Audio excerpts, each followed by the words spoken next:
Ed eccoci qua, sempre con me nel mio percorso ayurvedico. Ho iniziato il secondo modulo per la mia certificazione in alimentazione ayurvedica e vorrei condividere con voi una cosa fondamentale dell'Ayurveda, cioè le piccole azioni quotidiane che possono cambiare il modo in cui vivi, pensi e senti.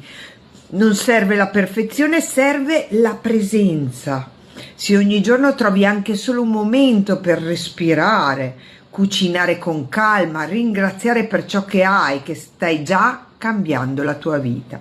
Il corpo è un alleato, non un nemico, impara a ascoltarlo invece di combatterlo, è la chiave per sentirti meglio.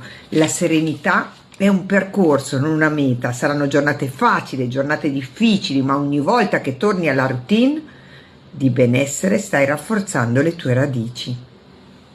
Scrivimi.